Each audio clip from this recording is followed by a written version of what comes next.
Hey everyone, it's Dr. Terry Whittick with Next Level Health and Fitness.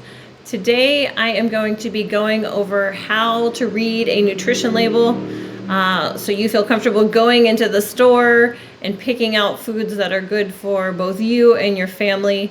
It's a quick video, 5 steps to kind of go through. So I'm going to share my screen with you.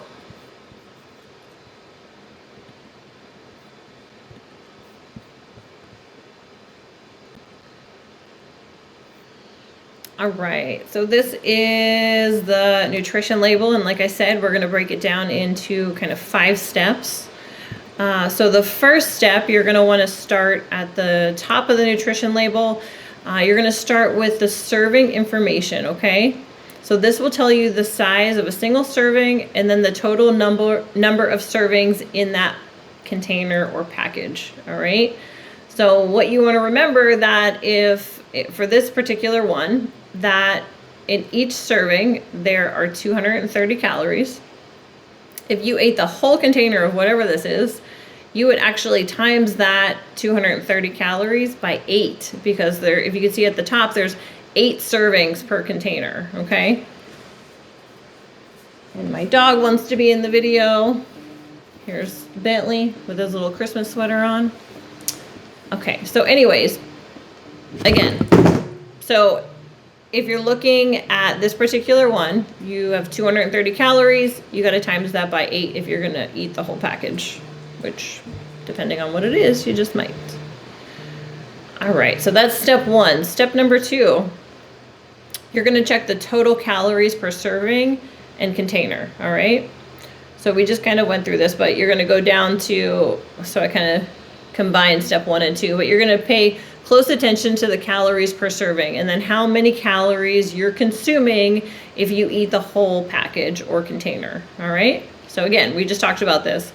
If you're gonna eat the whole container of this, it's not just 230 calories, it's actually 8 times 230 calories, all right? Which, let's see what I'm not very good at math, so let's go to the calculator here. For this particular one, it would be 1840, okay? So 1,840 calories if you ate the whole thing of whatever this is. So don't let that mislead you that there's not 230 calories in just the whole package. There's actually 1,840, all right? So step number 3 is to limit certain nutrients. So this is the kind of the middle part. So not all fats are bad.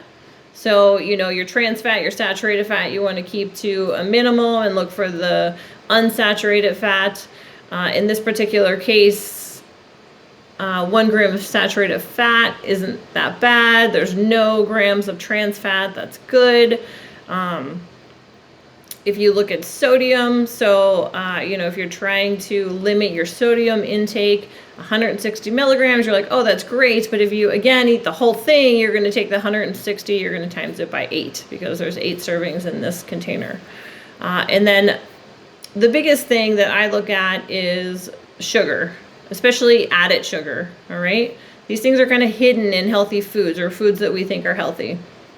So in this particular case, there are, out of the 12 grams of total sugar, there are 10 grams of added sugar per serving, okay? So you're taking that and you're timesing it by 8. So there's 80 grams of added sugar in whatever this is. You got to be careful of that. Really watch that when you're looking at these nutrition labels, because those added sugars can kind of be hidden in there. And then, so again, limit amounts of added sugar, saturated fat, sodium, and you want to obviously avoid trans fat. So you can kind of compare labels and see which one has the minimum of the added sugar, the saturated fat, the trans fat, and the sodium, okay? Number 4 is to get enough of the beneficial nutrients. So that's the number 4 here. It talks about vitamin D, calcium, iron.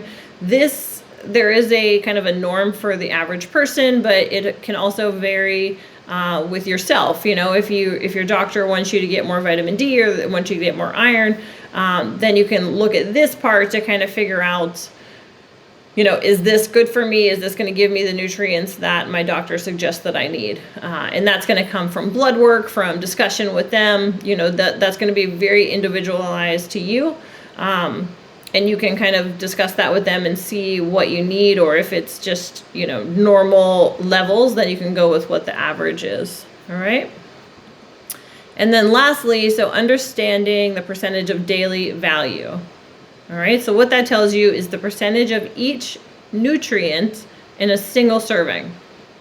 Okay. In terms of the daily recommended value. All right. So what percentage of the daily recommended value is this particular nutrient in this container? If you want to consume less of a nutrient, you're going to choose foods with a percentage that's 5% or less. Okay? If you want to consume more of a nutrient, you're going to choose foods with a higher percentage, 20% or more. So in this particular case, if you look at, let's look at saturated fat. So saturated fat is one of those bad ones that we want to kind of keep to a minimum. It's 5% or less, so that's okay. Trans fat, 0, great. If we look at sodium, so if we want to consume less sodium, 7% is more than 5%. So you're starting to get into that, maybe this food isn't so good for me if I'm trying to avoid sodium. And then same thing with sugar. So if you look at 10 grams of added sugar, that's 20%. If we're trying to minimize our sugar intake, obviously 20% is not good. We want to get 5% or less than that. All right. So that's something that you can kind of look at, and then remember that not only this is just one single serving, if you eat the whole container, you're looking at 8. Those numbers times 8. So to test your knowledge, I actually have posted a quiz on my Facebook. You can go click on the link. It has like a Cheerio box and kind of like the side, the nutrition label there. You can click on that and kind of test your knowledge with what you learned to kind of go through the math and see if you can actually calculate what certain things are. I think it's about 8 questions. And I did have to go through and do a little math, so you might have to do the same thing yourself. You can look me up, Terry Whittock, on Facebook. My website is www.nlhealth.net. Or you can email me any questions about nutrition labels or anything related, nutrition, fitness, any questions about the program, anything that you want answered. My email is nextlevelfit2020@gmail.com. I thank you so much for watching this. I hope that it gives you a little bit of insight on how to read those nutrition labels and pick some better foods for yourself and your family. Thank you. Have a good weekend, and check out the nutrition labels on your food at home or at the grocery store next time you go.